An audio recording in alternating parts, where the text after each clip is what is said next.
So my name is Renc, and I am the product and the project manager at Curve Labs. At Curve Labs, we are the development squad of PrimeDAO, so we build a lot of products. And before coming into this space, actually I have been exposed to many organizational structures because I have been in a variety of technological companies. I've been working at Sony as a coordinator where the Japanese culture is, you can feel it like every day. And I have been a part of Electronic Arts, so I've been in the video gaming industry, and I've been working as a digital product manager at Johnson & Johnson, which moves at its own pace. And throughout all this time, I have been an obsessed researcher of blockchains and DAOs, and I've been a frequent traveler of these famous rabbit holes we have in this space.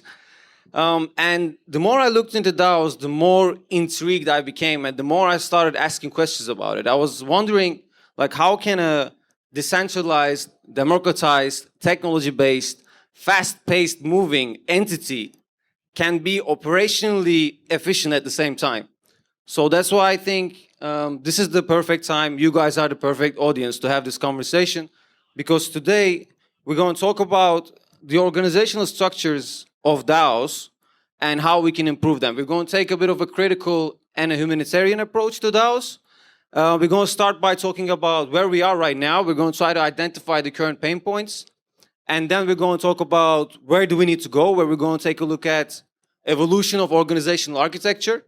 And then we're going to talk about how do we get there, where we're going to talk about cool concepts as squad wealth and much, much more. So kick things off, we're going to start quite slow. I have maybe 5 or 6 slides only because I'm aware of the time and the needs. So we're going to start with a little game, a little exercise, a little brainstorming session where we're going to actually grade the building blocks of DAOs based on perception and reality. So basically, if reality meets or exceeds our expectations, we're going to give it a high score.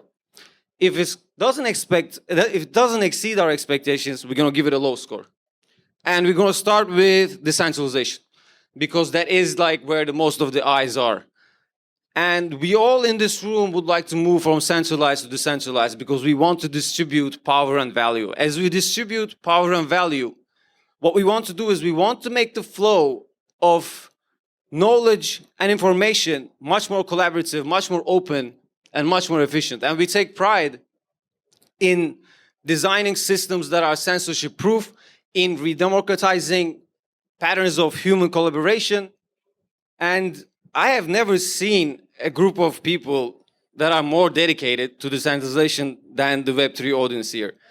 I think most of you in this crowd probably build products or exposed to products. And I think most of you will agree that we even sacrifice user experience for the sake of decentralization. And that is great. That is something to be appreciative about.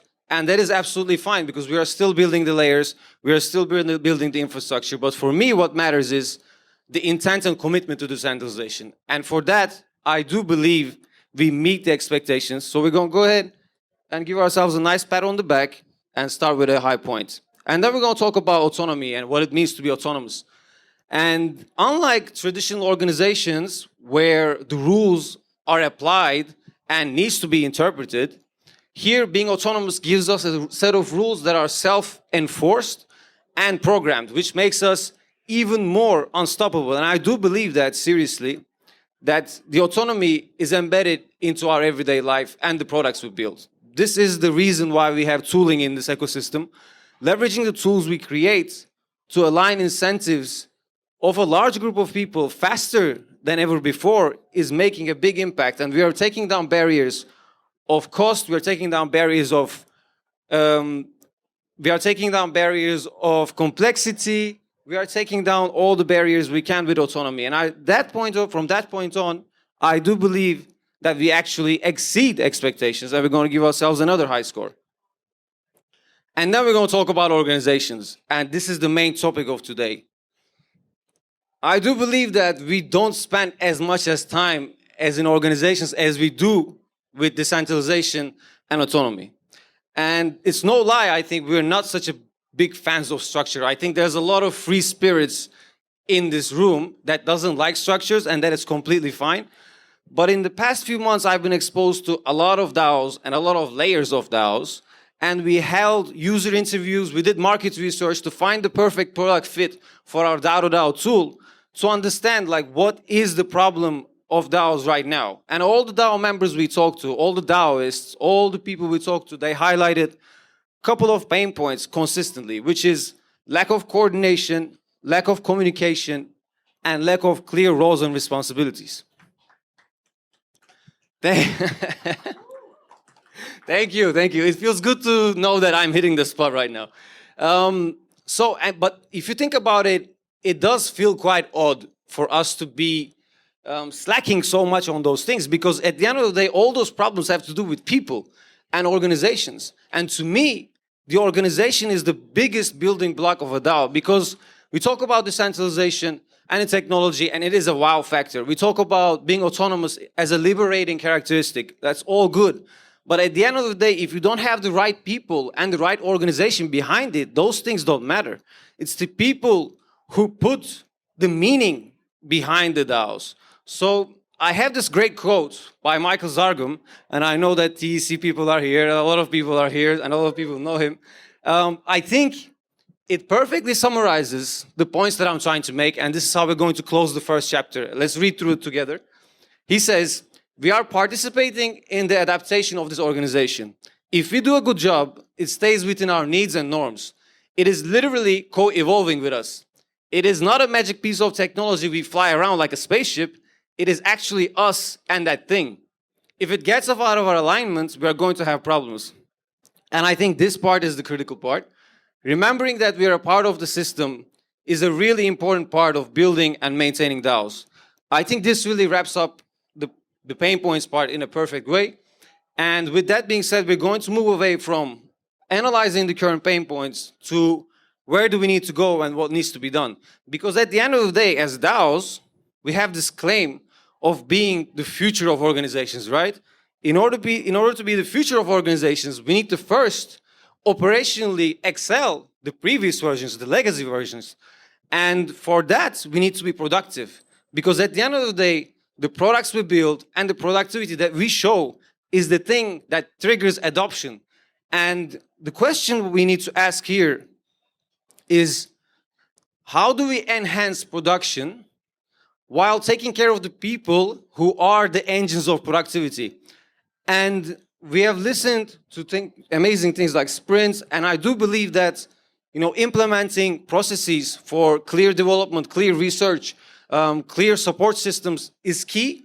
And going beyond that, reimagining the organizational structure, reimagining the organization flow is going to be key in understanding where we need to go.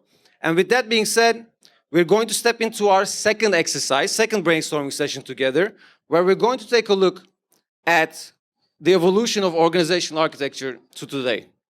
So this one, the triangle one, is the legacy version of organizations. And you can find this in any traditional company. It is top down, it's top heavy, it reeks of hierarchy, and the flow of knowledge most of the time is one dimensional. And this is what we don't want. We don't want to go back there because we want to keep moving forward. We want to keep challenging the status quo. And this right here is the beautifully chaotic and wonderful network of network systems we have in DAOs. This has great potential because for the first time, there's another organizational structure that can align and incentivize a large group of people beyond the legacy version. And there's a lot of benefits beyond this. The free flat organizations, no hierarchy, all of these things help the flow of knowledge to be free of any constraints. And at the same time, it helps us to become more collaborative, and it helps the DAO system to basically leverage the potential of collective minds. However, collecting this many nodes, collecting the DAO leads to development teams, to support teams, to everyone, requires high level of communication and coordination. And I think we need to ask ourselves, do we have that? And I'm going to tell you a little story. As we were talking about retrospectives in the previous discussion, we were having a retrospective of our own actually, and we were trying to figure out, what we could have done better, what we do great. And one of our team members from the backend team told us that in this space, chaos, it's a feature and it's not a bug. And that kind of stuck with me because we don't want to lose the chaos.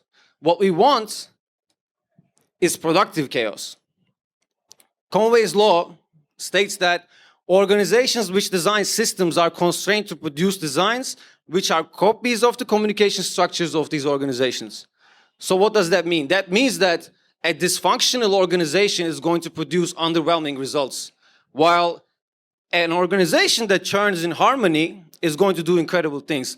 And as we keep building on DAOs, as we keep adding more nodes, we kind of want to embody the human anatomy or the biosphere, because those systems, as they get more and more complex, they bring more and more value, and they don't just spiral down into total chaos. At the same time, in this productive chaos, we do have an amazing opportunity to enhance communication. Just the sheer innovation and approach in this space gives us an amazing potential to do that. I mean, the expansion of these metaverses, NFTs becoming symbols of freedom, all of these things are giving us an opportunity here. Even in this event today, anybody that has a great idea can come up and talk on the stage and share with the rest of the people and spark an idea. Like, do you know how long that takes in a legacy organization? If you want to see your idea implemented and launch it, you need to wait months and months and months, and you need to send thousands of emails, and you need to probably have an amazing overhead cost. While today, here in this ecosystem, an idea can be sparked and implemented and rolled out within days. So the overall point here is that we need to start implementing these little processes in our galaxy of nodes that is going to tweak the flow of knowledge in the right way. And the main idea and the main goal is for us to move away from monoculture into digital culture of inclusion, of active participation, and productive collaboration. And with that being said, as we clarify the goals of this today, we can now move on to how do we get there? What do we have to do?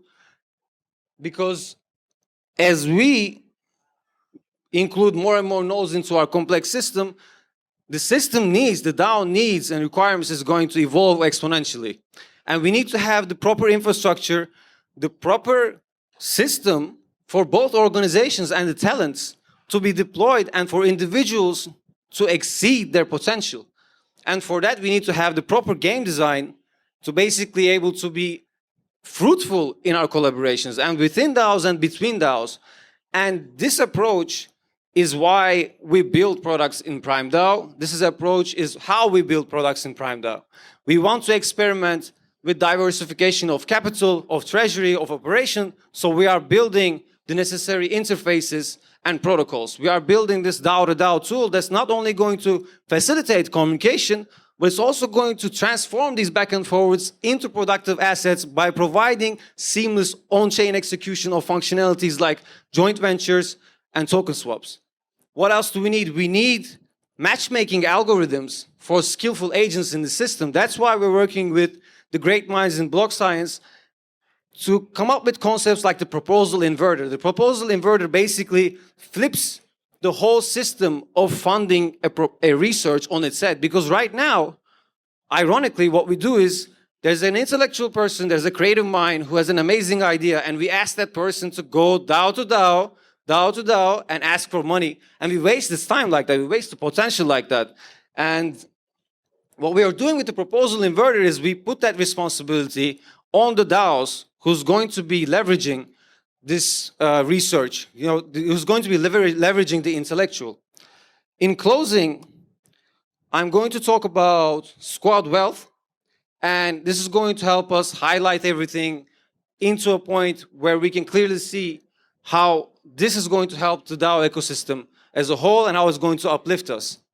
The squad wealth has been presented by, brilliantly presented by our friends in the lab, Laura Lotti, Sam Hart, and Toby, so shout out to them.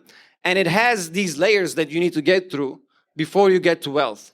So the first layer is squad theory. And squad theory is all about self-recognition. It's all about understanding that it's not about me, that it's not about you, but it's about us, and it's about we, and it's about ours.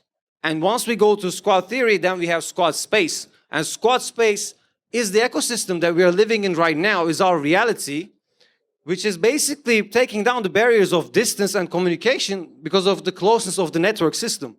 And then we have squad productivity. And squad productivity is actually the continuous production of the squad itself. And squad production starts with creating the right interfaces and the processes that is going to convert creative labor into units that can be transmitted by the global network participants. And with working together, with risking together, with really valuing the collective mind rather than the individual, we are going to be able to achieve squad wealth. And squad wealth doesn't just mean monetary values. I'm talking about satisfaction in everyday work we do. And at PrimeDAO, we are looking for squads to come and join us. We are looking for a business development squad. We are looking for a Prime launch squad who's going to support us with the services. So if you do believe in these conversations about operational efficiency, about productivity, come and talk to me. Let's get our ideas together and let's build amazing things. Thank you.